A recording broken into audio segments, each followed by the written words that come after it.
नमस्कार। प्रादेशिक समाचार के साथ मैं चंदन कुमार कौंडिल्य। पहले मुख्य समाचार। प्रधानमंत्री नरेंद्र मोदी ने देश भर में मेडिकल ऑक्सीजन की स्थिति और उपलब्धता बढ़ाने के प्रयासों की समीक्षा की। मुख्यमंत्री हेमंत सोरेन ने नई औद्योगिक एवं निवेश प्रोत्साहन नीति के तहत निवेश आकर्षित करने और रोजगार उपलब्ध कराने पर दिया बल। झारखंड उच्च न्यायालय ने रांची में रथ यात्रा निकालने का निर्णय राज्य सरकार पर छोड़ा और राज्य के कृषि मंत्री बादल ने कहा, अब तक 2,46,000 किसानों की कर्ज माफी के लिए बैंकों को 980 करोड़ रुपए उपलब्ध कराया गया। और अब समाचारों से पहले एक जरूरी संदेश। देश भर में 18 वर्ष से अधिक आयु के सभी लोगों के लिए सरकारी केंद्रों में निःशुल्क टीकाकरण अभियान चलाया जा रहा है। हमारे युवा श्रोताओं से अपील है कि वे भी कोविड रोधी टीका जरूर लगवाएं और दूसरों को भी इसके लिए प्रेरित और सहयोग करें। कोरोना महामारी के प्रति आप कोई भी लापरवाही न बरतें, क्योंकि कोरोना अब भी हमारे लिए बड़ा खतरा बना हुआ है। जब तक आवश्यक न हो घर से बाहर न निकलें और इन आसान उपायों का पालन करें। मास्क लगाएं, 2 गज की सुरक्षित दूरी बनाए रखें, बार बार हाथ धोएं और चेहरा साफ रखें। कोविड से संबंधित जानकारी और मार्गदर्शन के लिए राष्ट्रीय हेल्पलाइन काम कर रही है। इसके नंबर हैं 011-2397-8046 और 1075। इसके अलावा राज्य हेल्पलाइन नंबर 104 डायल कर समस्या का त्वरित समाधान लिया जा सकता है। प्रधानमंत्री नरेंद्र मोदी ने आज उच्च स्तरीय बैठक में देश भर में ऑक्सीजन की स्थिति और उपलब्धता बढ़ाने के प्रयासों की समीक्षा की। बैठक के दौरान अधिकारियों ने प्रधानमंत्री को देश में पीएसए ऑक्सीजन संयंत्रों की स्थापना की प्रगति की जानकारी दी। देश भर में 1,500 से अधिक पीएसए ऑक्सीजन संयंत्र स्थापित किए जा रहे हैं। प्रधानमंत्री को बताया गया कि पीएम केयर्स फंड के तहत सभी पीएसए ऑक्सीजन संयंत्र शुरू होने के बाद 4 लाख से अधिक ऑक्सीजन सुविधा युक्त बिस्तरों के लिए सहायता दी जाएगी। श्री मोदी ने अधिकारियों को यह सुनिश्चित करने के लिए कहा कि ये संयंत्र जल्द से जल्द शुरू किए जाने चाहिए और राज्य सरकारों के साथ मिलकर काम करना चाहिए। अधिकारियों ने प्रधानमंत्री को बताया कि वे ऑक्सीजन संयंत्रों की स्थापना तेजी से सुनिश्चित करने के लिए राज्य सरकार के अधिकारियों के साथ नियमित रूप से संपर्क में है। प्रधानमंत्री ने यह सुनिश्चित करने के लिए भी कहा कि ऑक्सीजन संयंत्रों के संचालन और रखरखाव के बारे में अस्पताल कर्मियों को पर्याप्त प्रशिक्षण दिया जाए। उन्होंने निर्देश दिया कि प्रत्येक जिले में प्रशिक्षित कर्मी उपलब्ध होने चाहिए। इधर मुख्यमंत्री हेमंत सोरेन ने रांची स्थित झारखंड मंत्रालय में उद्योग विभाग की उच्च स्तरीय समीक्षा बैठक की। इस दौरान मुख्य सचिव और मुख्यमंत्री के प्रधान सचिव समेत उद्योग विभाग के कई वरीय अधिकारी उपस्थित थे। मुख्यमंत्री ने झारखंड औद्योगिक एवं निवेश प्रोत्साहन नीति 2021 के निवेश को आकर्षित करने और लोगों को रोजगार उपलब्ध कराने की आवश्यकता पर बल दिया है।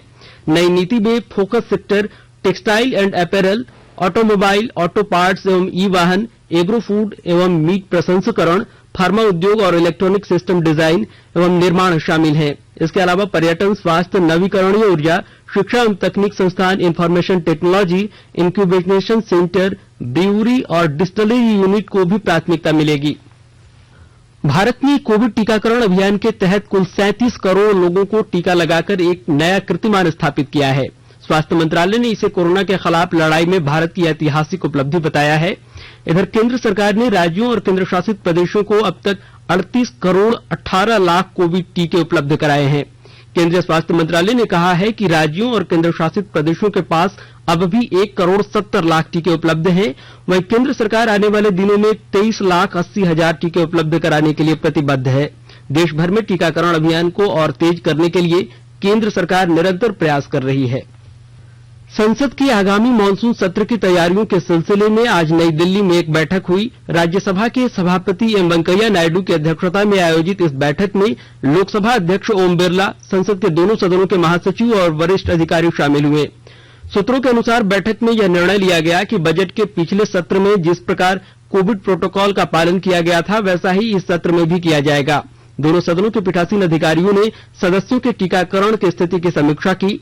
उन्होंने यह अवगत कराया गया कि कई सांसदों को कोविड के दोनों टीके लग चुके हैं, जबकि कुछ को अभी पहला टीका ही लगा है। शेष बचे सांसदों को सलाह दी गई है कि वह भी जल्दी टीके लगवा लें। केंद्र सरकार कोविड महामारी के दौरान लोगों की सुविधा के लिए बनाई गई राष्ट्रीय स्तर की हेल्पलाइन नंबरों के बारे में लोगों को जागरूक कर रही है। सूचना और प्रसारण मंत्रालय अपने विभिन्न विभागों के माध्यम से इन हेल्पलाइन नंबरों के बारे में जागरूकता बढ़ा रहा है। विभिन्न हेल्पलाइन नंबर इस प्रकार हैं। कोविड संबंधी सवालों के जवाब देने के लिए स्वास्थ्य और परिवार कल्याण मंत्रालय की हेल्पलाइन है 1075। वहीं राज्य हेल्पलाइन नंबर है 104। महिला और बाल विकास मंत्रालय की चाइल्ड हेल्पलाइन नंबर है 1098। वरिष्ठ नागरिकों के लिए सामाजिक न्याय और अधिकारिता मंत्रालय की हेल्पलाइन है 14567। मनोवैज्ञानिक सहायता के लिए राष्ट्रीय मानसिक स्वास्थ्य और तंत्रिका विज्ञान संस्थान निम्हांस का नंबर है 080461100007 और आयुष कोविड परामर्श हेल्पलाइन नंबर है 14443 और my gov WhatsApp app help desk number है 9013151515। आकाशवाणी के ताजातरीन समाचारों के लिए आप हमारी वेबसाइट newsonair.com पर लॉग ऑन कर सकते हैं।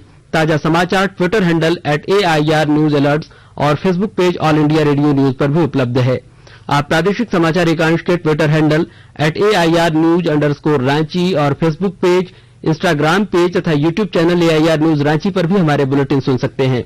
प्रादेशिक समाचार आप आकाशवाणी रांची से सुन रहे हैं और अब पेश है कोरोना से बचाव के कुछ संदेश। चलो मिलकर एक शुरुआत करें, चलो एक फैसला आज करें, मास्क नहीं तो टोकेंगे, कोरोना को रोकेंगे, चलो एक वादा करते हैं, चलो कुछ वादा करते हैं, मास्क नहीं तो टोकेंगे, कोरोना को रोकेंगे। भारत सरकार द्वारा जनहित में जारी। कोविड-19 से बचाव और सुरक्षित रहने के 3 उपाय। मास्क लगाएं, 2 गज दूरी है जरूरी, सुरक्षित दूरी रखें, हाथ और मुंह साफ रखें। प्रादेशिक समाचार में आपका एक बार फिर से स्वागत है। झारखंड उच्च न्यायालय में रांची में रथ यात्रा निकाले जाने की अनुमति की मांग को लेकर दायर जनहित याचिका पर आज सुनवाई हुई। मुख्य न्यायाधीश न्यायमूर्ति डॉक्टर रवि रंजन और न्यायमूर्ति सुजीत नारायण प्रसाद की खंडपीठ ने मौखिक टिप्पणी करते हुए कहा कि वर्तमान स्थिति को देखते हुए यह मामला राज्य सरकार के द्वारा निर्णय लिए जाने योग्य है। यदि सरकार मंदिर समिति सेवकों के साथ रथ यात्रा निकालने की अनुमति देती है तो सुप्रीम कोर्ट द्वारा निर्धारित शर्तों के आधार पर ही राज्य सरकार ऐसा निर्णय लेने के लिए स्वतंत्र है। अदालत ने यह भी कहा कि क्योंकि आदेश की मूल प्रति निर्गत होने में देरी हो सकती है, इसलिए सरकार की ओर से मौजूद अपर महाधिवक्ता सरकार को मौखिक सूचना देंगे ताकि आदेश की मूल प्रति प्राप्त नहीं होने की स्थिति में भी यथाशीघ्र उचित निर्णय लिया जा सके। केंद्र सरकार ने आज बताया कि देश में 19 कोयला खदानों के लिए 34 निविदाएं प्राप्त हुई हैं। कोयला मंत्रालय ने कहा है कि इनमें से 4 खदानें कोकिंग कोयले की, जबकि बाकी 15 खदानें गैर कोकिंग कोयले की हैं। कोयला की कुल 67 खदानों के लिए इस साल 25 मार्च को निविदा मंगाने की प्रक्रिया शुरू की गई थी। निविदा भरने की अंतिम तारीख 8 जुलाई थी। मंत्रालय ने कहा कि प्राप्त निविदाओं की जांच एक तकनीकी समिति करेगी। सफल निविदाकर्ताओं की सूची बनाई जाएगी जो बाद में इलेक्ट्रॉनिक माध्यम से आयोजित बोली में भाग ले सकेंगे। बोली की प्रक्रिया metal scrap trade corporation limited के पोर्टल पर की जाएगी। इधर नवनिर्वाचित नागरिक उड्डयन मंत्री ज्योतिरादित्य सिंधिया ने आज कार्यभार ग्रहण कर लिया है। पूर्व मंत्री हरदीप सिंह पुरी ने उन्हें कार्यभार सौंपा। इधर मनसुख मांडविया ने आज रसायन और उर्वरक मंत्रालय का कार्यभार संभाल लिया है, जबकि कल उन्होंने स्वास्थ्य और परिवार कल्याण मंत्रालय का कार्यभार ग्रहण किया था। श्री मांडविया ने कहा कि प्रधानमंत्री नरेंद्र मोदी के नेतृत्व में वे देश को आत्मनिर्भर बनाने का काम करेंगे। इसके अलावा कौशल किशोर ने आवासन और शहरी मंत्रालय में राज्य मंत्री के रूप में कार्यभार संभाला। जनजातीय कार्य मामलों के केंद्रीय मंत्री अर्जुन मुंडा ने आज नई दिल्ली में अपने मंत्रालय के दोनों सहयोगी राज्य मंत्रियों के साथ मंत्रालय के सचिव एवं संयुक्त सचिवों के साथ समीक्षा बैठक की। श्री मुंडा ने बताया कि आगामी दिनों में जनजातीय मंत्रालय द्वारा ली जाने वाली महत्वपूर्ण निर्णयों के बारे में विस्तार से चर्चा हुई है। इधर ऑक्सीजन की हमेशा से किल्लत झेलने वाले धनबाद जिले के सबसे बड़े सरकारी अस्पताल Shaheed Nirmal Mahato medical college and hospital में 3 ऑक्सीजन प्लांट की स्थापना की जा रही है। और अधिक जानकारी दे रहे हैं हमारे धनबाद संवाददाता। ऑक्सीजन की हमेशा से किल्लत झेलने वाले जिले के सबसे बड़े सरकारी अस्पताल Shaheed Nirmal Mahato medical college and hospital को जल्द बड़ी राहत मिलने वाली है। अस्पताल में 3 अलग ऑक्सीजन प्लांट लगाए जा रहे हैं। प्रधानमंत्री केयर फंड के तहत रक्षा अनुसंधान और विकास संगठन ने ऑक्सीजन प्लांट लगाने के लिए इस अस्पताल का चयन किया है। DRDO की ओर से यहाँ 1000 लीटर प्रति मिनट ऑक्सीजन उत्पादन करने की क्षमता वाली मशीन स्थापित की जा रही है। संगठन ने पूरे देश में 850 ऐसे अस्पतालों का चयन किया है। लिस्ट में वैसे मेडिकल कॉलेज व अस्पताल शामिल हैं जहां अब तक ऑक्सीजन प्लांट नहीं है। वहीं सेंट्रल गवर्नमेंट की योजना के तहत PSA ऑक्सीजन प्लांट स्थापित किया जा रहा है। दोनों मिलाकर 1600 लीटर प्रति मिनट ऑक्सीजन का उत्पादन होगा। इसके अलावा जिला प्रशासन की ओर से भी एक ऑक्सीजन प्लांट जल्द स्थापित करने की प्रक्रिया शुरू होगी। दीपक, आकाशवाणी समाचार, धनबाद। राज्य के कृषि मंत्री बादल ने कहा है कि सरकार प्रदेश के किसानों को संपन्न बनाने तथा रिकॉर्ड कृषि उत्पादन की दिशा में तेजी से काम कर रही है।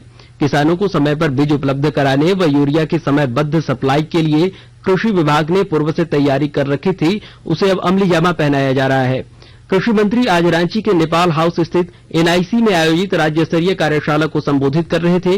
कृषि मंत्री ने बताया कि अब तक 2,46,000 किसानों की कर्ज माफी के लिए बैंकों को 980 करोड़ रुपए कृषि विभाग ने उपलब्ध करा दिया है। उन्होंने उम्मीद जताई कि 5 साल के इस कार्यकाल में राज्य सरकार के 24 लाख किसानों को आर्थिक रूप से सुदृढ़ बनाने में सफलता हासिल करेगी। रांची स्थित झारखंड राय विश्वविद्यालय में पूर्व गर्भाधान और प्रसव पूर्व निदान तकनीक PCPNDT अधिनियम पर आयोजित सेव गर्ल चाइल्ड वेबिनार का आयोजन किया गया। इस मौके पर राज्य के स्वास्थ्य मंत्री बन्ना गुप्ता ने अपने संबोधन में कहा कि भ्रूण हत्या और दहेज प्रथा समाज में प्रचलित कुप्रथाएं हैं जिनका वे व्यक्तिगत रूप से विरोध करते हैं। उन्होंने कहा कि PCPNDT अधिनियम का राज्य में पालन कराने के लिए सरकार और विभाग तत्पर है। राज्य में 856 लिंग जांच केंद्र संचालित हैं। अधिनियम के तहत जागरूकता से जुड़े नियमों का पालन और सूचना संबंधी जानकारी का इन्हें पालन करना है।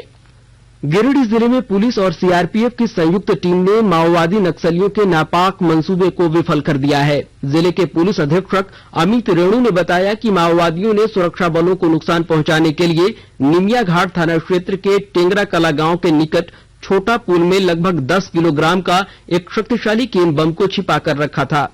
समय पर नक्सलियों की इस करतूत का पता लग जाने के कारण बम निरोधक दस्ते की टीम द्वारा उसे विनष्ट कर दिया गया है। और अब संक्षिप्त खबरें।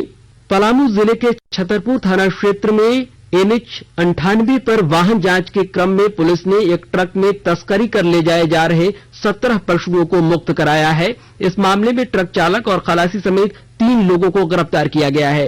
रांची के बुंडू स्थित आवास में आज तमाड़ के पूर्व विधायक स्वर्गीय रमेश सिंह मुंडा का शहादत दिवस मनाया गया।